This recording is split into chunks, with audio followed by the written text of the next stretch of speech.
Termasuk juga soal para sunan itu yang bisa melakukan perjalanan-perjalanan yang sangat spiritual, kemudian mereka melakukan tindakan-tindakan yang sangat ajaib dengan kemampuan-kemampuan yang di luar nalar manusia, itu tentu saja tidak memiliki nilai historis. Dan termasuk juga soal silsilah mereka, bahwa misalkan sunan ini berasal dari anak dari anak dari anak dari anak dari sampai ujungnya adalah Nabi Muhammad dan seterusnya, dan kebanyakan wali ternyata memiliki hubungan jauh dengan Nabi Muhammad yang berarti identitasnya adalah habaib gitu. Itu juga sebenarnya adalah silsilah yang tidak bisa dipertanggungjawabkan. Satu hal yang harus kita garis bawahi Baraya, bahwa di Nusantara kuno, termasuk juga masyarakat-masyarakat kuno di seluruh dunia, kalau mereka muslim dan mereka bertemu dengan sosok yang sangat luar biasa, mereka cintai, mereka hargai, maka mereka biasanya akan membubuhkan silsilah palsu yang dikaitkan dengan Nabi Muhammad. Begitu ceritanya, seperti itu. Assalamualaikum warahmatullahi wabarakatuh. Bismillahirrahmanirrahim. Allahumma sholli ala sayyidina Muhammadin wa ala alihi wa sahbihi ajmain, amma ba'du. Ja'alallahu wa iyyakum min ahli khairi wa sa'ada fid dini wa dunya wal akhirah. Amin Allahumma amin. Sallallahu umurana wa umurakum wa umur ummati Muhammadin sallallahu alaihi wasallam fi sirri alam khassatan fi Palestina wa ghairiha. Amin Allahumma amin. Ada 3 narasi pedas dari Guru Gembul. Saya rate dari yang pedasnya itu mungkin yang paling bawah, yaitu ketika mengatakan bahwasanya kalau seandainya Wali Songo itu duriah Nabi atau keturunan jauh dari Nabi, berarti mereka Habib. Artinya berarti itu kan video lama ya. Berarti sebelumnya Guru Gembul ini mengakui kalau Balawi itu duriah Nabi. Sama dengan Kemat berarti ya, 2017 itu masih mengakui, sekarang aja baru nolak, baru ragu sekarang atau bahkan menolak ya. Berarti sebelumnya mengakui. Ini sebentar ini masih enggak, ini masih yang receh-receh, yang 2 poin nanti lebih panas ya. Kalau misalnya saya buat pilihan ganda, Guru Gembul mengatakan kalau Wali Songo ini duriah Nabi, berarti mereka Habib. Lalu pilihannya, apakah A, Habib duriah Nabi, B, Habib bukan duriah Nabi? Kalau kita waras, kita pasti pilih A. Artinya dari narasi Guru Gembul itu, kalau mereka duriah Nabi berarti mereka Habib. Artinya apa? Habib itu adalah sebutan untuk duriah Nabi. Itu logika sederhana. Kemudian narasi yang kedua, ini cukup pedas ya. Ini menampar sekali kepada terah-terah Wali Songo itu, karena kata Guru Gembul itu, saya ambil yang masalah silsilah nasab itu konten agak panjang. Di situ ada tipu-tipu lah, ada intrik. Wali Songo bukan orang yang suci-suci amat atau apa, ada bahasa itu. Sunan Giri ketiga kalau nggak salah, ketika berkonflik entah rebutan apa dengan Sunan Kalijaga kalau nggak salah, itu ada di situ. Tapi saya tidak terlalu suka dengan narasi-narasi begitu. Saya fokus di bicara masalah nasab. Dan ini yang kedua, ketika Guru Gembul mengatakan silsilah mereka juga tidak bisa dipertanggungjawabkan. Tidak bisa dipertanggungjawabkan itu apa artinya, Pak? Ya nggak ada datanya mungkin, atau ahistoris mungkin.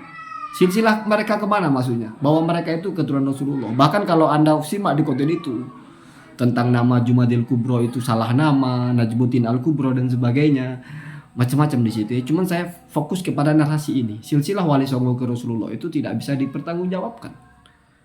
Bahkan sebelumnya dia menarasikan termasuk itu yang ahistoris, yang tidak sesuai sejarah lah maksudnya, kalau tidak salah begitu ya. Salah satunya adalah tentang cerita-ceritanya, bisa terbang atau apa, cerita melaksanakan perjalanan dan pembentukan 9, pemilihan nama 9, itu semuanya tidak bisa dipertanggungjawabkan katanya.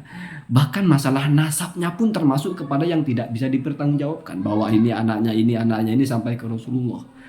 Dan masuk kepada yang ketiga, ini pahit sekali, di mana Guru Gembul itu enteng sekali mengatakan bahwa masyarakat Islam Nusantara, masyarakat Islam kuno di Nusantara dan juga di tempat lain itu biasanya membubuhi tokoh-tokoh Islam yang mereka kagumi itu dibubuhi apa? Silsilah palsu. Artinya ini kan tuduhan kepada orang-orang Islam zaman dulu itu, mereka sudah biasa berdusta, biasa ngarang-ngarang nasab dan nasabnya kepada Rasulullah. Membubuhi nasab kepada Rasulullah itu berarti berdusta kepada Rasulullah. Bukan keturunan Rasul, kita bilang keturunan Rasul. Apa iya Guru Gembul itu bisa punya apa bahasanya ya, pembuktian atau apalah? Masyarakat Islam kuno yang mana itu? Kalau kita tarik ke Indonesia masuk Islam tahun berapa? Anggaplah 7 abad 14 atau abad 15. Berarti sekitar 5 atau 6 abad yang lalu. Itu berarti setara dengan di tempat lain, ada misalnya Ibnu Hajar, ada misalnya Asyuyuti, ya deket jauh lah di situ. Asalnya misalnya juga Ar-Romli. Mereka itu Pak enggak ada yang disebut keturunan Rasul Pak. Itu tokoh-tokoh hebat. Ini maksudnya masyarakat Muslim kuno tahun berapa? Kok enteng sekali gitu lisan keluar itu. Ini baca buku siapa sebetulnya? Itu yang saya nggak habis pikir gitu loh.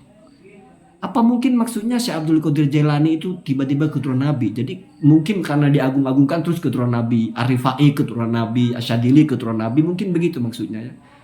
Wallahu a'lam. Tetapi ini kan serius sekali ini. Kita punya prasangka buruk sekali kalau masyarakat Muslim zaman dulu itu punya kebiasaan membubuhi nasab-nasab palsu. Palsunya nggak tanggung-tanggung Pak, ke Rasulullah. Apa zaman dulu orang gak ngerti bagaimana dosanya kita itu membuat nasab palsu? Apa baru sekarang baru sadar gitu? Apa bagaimana? Padahal namanya idda'a ila ghairin nasab atau idda'a ila ghairil ab, ila abil la yantasibu ilaihi, dia mengklaim kepada bapak yang bukan bapaknya, itu dosa Pak. Kita melakukan itu walaupun untuk orang lain itu sama Pak. Kenapa? Karena kita berarti membantu atau melaksanakan sesuatu yang dilarang. Maman bukan keturunannya Mukidi, kita bilang keturunannya Mukidi itu berdosa dalam masalah nasab. Apalagi ke Rasulullah, berarti kadzaba ala Nabi. Ini keturunannya Rasulullah, padahal bukan. Itu kadzaba ala Nabi namanya. Apa Muslim kuno nggak ngerti ini? Jangan-jangan dipikirnya Islam ini seperti peradaban juga. Jadi awalnya belum berkembang gitu ya. Jadi orang awalnya masih bodoh-bodoh orang Islam, baru sekarang pintar. Pak, Islam itu terbalik Pak. Orang-orang dulu justru yang mulai pertama kali kenal Rasul itu lebih memahami Islam itu daripada kita sekarang. Jangan dianggap seperti teknologi. Bagaimana tahun dulu mobil baru gini, sekarang baru semakin berkembang. Islam nggak begitu. Islam itu bukan teknologi. Islam itu bukan fashion awalnya kuno terus sekarang udah modern. Enggak Pak. Islam itu agama yang paling murni, yang paling mengerti bagaimana hukum-hukumnya, yaitu ya ketika awal-awal. Semakin kesini justru semakin buram. Makanya muncul orang-orang begitu kan. Jadi marilah kita itu jangan semuanya dioplos. Oh Muslim kuno dulu punya tradisi. Kalau ada tokoh-tokoh yang mereka kagumi langsung dianggap keturunan Nabi. Dibubuhi nasab palsu. Termasuk Wali Songo, mungkin maksudnya begitu. Kenapa? Karena narasi ini narasi setelahnya. Narasi sebelumnya berbicara bahwa Wali Songo itu tidak bisa dipertanggungjawabkan silsilahnya. Lalu dilanjutkan karena di masyarakat Muslim Nusantara kuno dan juga masyarakat Muslim lainnya yang kuno itu ada. Mereka itu biasa membubuhi tokoh-tokoh yang mereka kagumi, dibubuhi dengan silsilah palsu. Terah-terah Wali Songo kan ngumpul-ngumpulin manuskrip. Wow, ternyata itu silsilah yang dibubuhi saja. Bagaimana kira-kira sikap kawan-kawan itu? Kalau tahu Guru Gembul pernah menyatakan itu. Atau mungkin mau klarifikasi, oh itu ucapan saya dulu, saya sudah berubah. Mungkin silahkan ya. Allahumma hadina. Assalamualaikum warahmatullahi wabarakatuh.